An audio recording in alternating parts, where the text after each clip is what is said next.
Hello, OP classes के digital platform पर आप सभी का एक बार पुनः स्वागत है। आज हम लोगों को पढ़ने हैं 3 अक्टूबर 2020 के मोस्ट एक्सपेक्टेड करंट अफेयर्स। चलिए शुरू करते हैं, देखते हैं अपना आज का पहला प्रश्न है, अंतर्राष्ट्रीय कॉफ़ी दिवस कब मनाया जाता है? तो प्रत्येक वर्ष 1 अक्टूबर को अंतर्राष्ट्रीय कॉफ़ी दिवस मनाया जाता है। अंतर्राष्ट्रीय कॉफ़ी संगठन ने वर्ष 2014 में फैसला लिया कि 1 अक्टूबर को प्रत्येक वर्ष अंतर्राष्ट्रीय कॉफ़ी दिवस मनाया जाएगा। इस वजह से वर्ष 2015 से अंतर्राष्ट्रीय कॉफ़ी दिवस 1 अक्टूबर को मनाया जाता है। बात की जाए कॉफ़ी की, तो कॉफ़ी की खोज इथियोपिया में एक बकरी चराने वाले व्यक्ति ने की थी। उस व्यक्ति का नाम काल्दी था तथा उसने देखा कि उसकी बकरियों ने कुछ अजीब से बीज खा लिए हैं, जिसके बाद उनकी बकरियां ज़्यादा उत्तेजित हो गई हैं। इसके बाद कॉफ़ी बहुत ज़्यादा प्रसिद्ध हो गई। विश्व में सबसे ज़्यादा कॉफ़ी का उत्पादन ब्राज़ील में किया जाता है। ब्राज़ील के बाद वियतनाम, फिर कोलंबिया, फिर इंडोनेशिया और इसके बाद इथियोपिया में कॉफ़ी का उत्पादन किया जाता है। भारत कॉफ़ी उत्पादन करने में 6वें स्थान पर है तथा वह विश्व की 4% कॉफ़ी का उत्पादन करता है। भारत में सर्वाधिक कॉफ़ी का उत्पादन कर्नाटक में, इसके बाद केरल में और फिर तमिलनाडु में किया जाता है।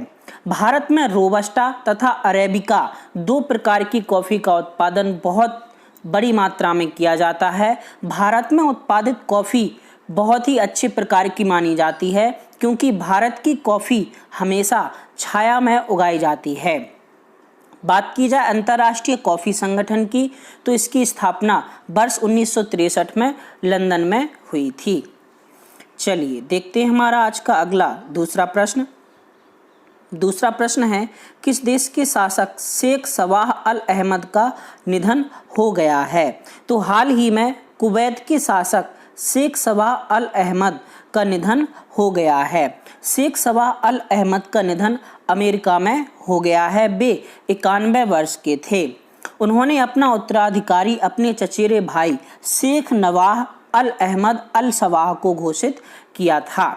बात की जाए कुवैत की, तो कुवैत की राजधानी है कुवैत सिटी, जबकि मुद्रा है कुवैती दीनार। चलिए देखते हैं हमारा आज का अगला प्रश्न है, कौन सा देश नवंबर 2020 में दुनिया का पहला एस्ट्रॉयड माइनिंग रोबोट भेजेगा? तो चीन ने घोषणा की है कि वह नवंबर 2020 में दुनिया का पहला क्षुद्रग्रह खनन रोबोट यानी एस्ट्रॉयड माइनिंग रोबोट भेजेगा। हालांकि इस रोबोट का काम खनन करना नहीं होगा। यह रोबोट केवल यह जानकारी करेगा कि क्षुद्रग्रह के खनन के लिए किस प्रकार की टेक्नोलॉजी का प्रयोग किया जाएगा। यह रोबोट 30 किलोग्राम का होगा तथा इसका निर्माण बीजिंग की एक निजी कंपनी ओरिजिन स्पेस ने किया है। चलिए देखते हैं हमारा आज का चौथा प्रश्न है, कौन सा अरब देश वर्ष 2024 तक चांद पर अंतरिक्ष यान उतारेगा? तो हाल ही में यूएई यानी संयुक्त अरब अमीरात ने घोषणा की है कि वह वर्ष 2024 तक चांद पर मानव रहित अंतरिक्ष यान भेजेगा। अगर यूएई यह करने में सफल होता है तो वह विश्व का चौथा देश होगा जो चांद पर सफलतापूर्वक अंतरिक्ष यान लैंड कराने में सफल होगा।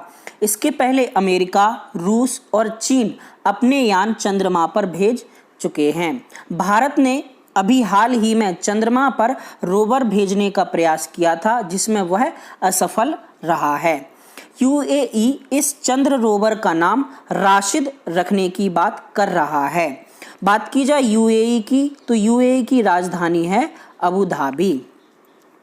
चलिए देखते हैं हमारा आज का अगला पांचवा प्रश्न है, नारीवादी गान आई एम वुमेन के लिए प्रख्यात किस देश की गायिका हेलन रेड्डी का निधन हाल ही में हो गया है? तो ऑस्ट्रेलिया की मशहूर पॉप सिंगर हेलन रेड्डी का निधन हाल ही में हो गया है। वे 78 वर्ष की थी तथा ऑस्ट्रेलिया की रहने वाली थीं। वर्ष 1970 में महिला मुक्ति आंदोलन के लिए उनका एक गाना बहुत प्रसिद्ध हुआ था, जिसका टाइटल था आई एम वुमेन, तथा इसी गाने के चलते उन्हें आगे वर्ष 1973 में महिला के लिए ग्रैमी पुरस्कार यानी वुमेन ग्रैमी पुरस्कार से भी नवाजा गया था। बात की जाए हेलन रेड्डी की तो इनका जन्म वर्ष 1941 में हुआ था तथा वे ऑस्ट्रेलिया के मेलबर्न शहर में रहती थीं।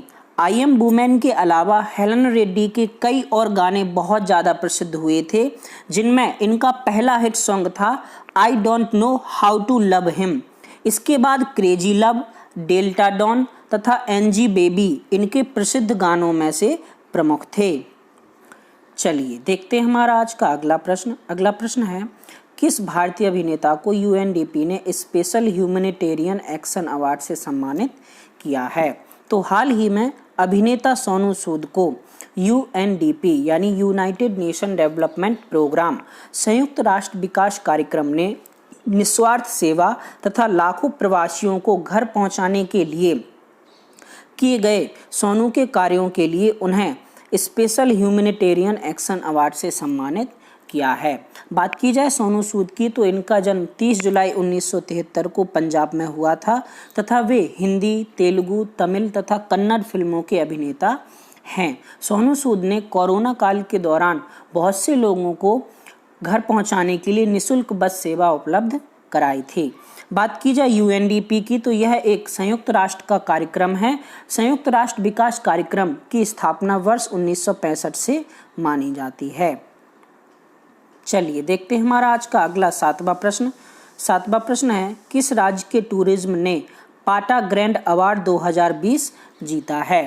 तो हाल ही में केरल टूरिज्म ने पाटा ग्रैंड अवार्ड 2020 जीता है। पाटा ग्रैंड अवार्ड 2020 केरल के ह्यूमन बाय नेचर प्रिंट अभियान को दिया गया है तथा यह 3 कैटेगरी में दिया जाता है, जिसमें केरल के ह्यूमन बाय नेचर प्रिंट अभियान को मार्केटिंग के लिए पाटा ग्रैंड अवार्ड 2020 दिया गया है। बात की जाए पाटा की तो इसे पैसिफिक एशिया ट्रैवल एसोसिएशन के नाम से जाना जाता है। बीजिंग में आयोजित वर्चुअल पाटा ट्रैवल मार्च समारोह में इस अवार्ड की घोषणा की गई थी। चलिए देखते हैं हमारा आज का अगला प्रश्न। अगला प्रश्न है, बंगाल पियरलेस ने किसे अपना ब्रांड एम्बेसडर नियुक्त किया है? तो हाल ही में Bengal peerless housing development company ने बीसीसीआई के अध्यक्ष सौरभ गांगुली को अपना ब्रांड एम्बेसडर बनाया है। बात की जाए सौरभ गांगुली की तो सौरभ गांगुली एक क्रिकेटर हैं तथा वर्तमान में बीसीसीआई यानी board of control cricket in India के अध्यक्ष हैं। इनका जन्म 8 जुलाई 1972 को पश्चिम बंगाल में हुआ था। सौरभ गांगुली को Dada, prince of Kolkata, Bengal tiger आदि नामों से जाना जाता है। वर्ष 2004 में सौरभ गांगुली को भारत का नागरिक सम्मान पद्मश्री भी दिया गया था। सौरभ गांगुली ने वर्ष 1996 में टेस्ट पदार्पण तथा वर्ष 1992 में वनडे पदार्पण किया था। चलिए देखते हैं हमारा आज का 9वां प्रश्न। 9वां प्रश्न है, अंतर्राष्ट्रीय मानवाधिकार संस्था एमनेस्टी इंटरनेशनल ने हाल ही में किस देश में अपना कामकाज रोक दिया है? तो हाल ही में विश्व भर में मानवाधिकारों के लिए काम करने वाली संस्था एमनेस्टी इंटरनेशनल ने भारत में अपने सभी कामकाज बंद कर दिए हैं। एमनेस्टी इंटरनेशनल ने भारत सरकार पर आरोप लगाया है कि भारत सरकार ने उसके सभी अकाउंट फ्रीज कर दिए हैं, जिससे वह अपने कर्मचारियों को वेतन भी उपलब्ध नहीं करा पा रहा है। वहीं भारत सरकार का कहना है कि एमनेस्टी इंटरनेशनल ने फॉरेन कंट्रीब्यूशन एक्ट के तहत रजिस्ट्रेशन नहीं कराया था, इस वजह से उसके सभी बैंक अकाउंट को फ्रीज किया गया है। बात की जाए एमनेस्टी इंटरनेशनल की तो यह विश्व भर में मानव अधिकारों के लिए कार्य करने वाली संस्था है। एमनेस्टी इंटरनेशनल की स्थापना वर्ष 1961 में लंदन में हुई थी। वर्ष 1977 में एमनेस्टी इंटरनेशनल को नोबेल शांति का नोबेल दिया गया था। एमनेस्टी इंटरनेशनल वर्तमान में 150 देशों में काम करती है। चलिए देखते हैं हमारा आज का अंतिम प्रश्न।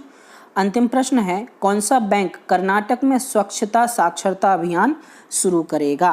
तो हाल ही में नाबार्ड ने घोषणा की है कि वह कर्नाटक में स्वच्छता साक्षरता अभियान शुरू करेगा। बात की जाए नाबार्ड की तो इसे national bank for agriculture and rural development यानी राष्ट्रीय कृषि ग्रामीण विकास बैंक के नाम से जाना जाता है। नाबार्ड की स्थापना 12 जुलाई 1982 को हुई थी। वर्तमान में नाबार्ड के एमडी यानी प्रबंध निदेशक गोविंदा राजुलू चिंतला हैं। नाबार्ड द्वारा स्वच्छता साक्षरता अभियान 2 अक्टूबर 2020 से 26 जनवरी 2021 तक चलाया जाएगा। 2 अक्टूबर 2020 का क्वेश्चन ऑफ द डे था आपका, निम्नलिखित में से कौन सी रचना तुलसीदास जी की नहीं है? तो रस विलास तुलसीदास जी की रचना नहीं है। इसके अलावा जानकी मंगल, रामाज्ञा प्रश्न और पार्वती मंगल, ये तीनों रचनाएं गोस्वामी तुलसीदास जी की हैं। इसके अलावा सेशन ऑफ द डे का क्वेश्चन था, हाल ही में आईपीएल में दिल्ली के कप्तान श्रेयस अय्यर पर 12 लाख रुपए का जुर्माना लगाया गया था। यह आईपीएल 13 का कौन सा मैच था? तो यह आईपीएल 13 का 11वां मैच था। सही उत्तर देने वालों में शामिल हैं आपके नैन्सी, विनय, सोनाली, मयंक, समीक्षा, दिलीप, मुस्कान तथा वैभव। सभी को बहुत बहुत बधाई। 3 अक्टूबर 2020 का क्वेश्चन ऑफ द डे है आपका, इंडियन एसोसिएशन की स्थापना की थी दादा भाई नौरोजी, चंद्रशेखर आज़ाद, गोपाल कृष्ण गोखले या फिर सुरेंद्र नाथ बनर्जी। इसके अलावा सेशन ऑफ द डे का क्वेश्चन है आपका, एमनेस्टी इंटरनेशनल को किस वर्ष नोबेल का शांति पुरस्कार दिया गया था? दोनों प्रश्नों के जवाब आपको नीचे कमेंट बॉक्स में कमेंट करके बताने हैं।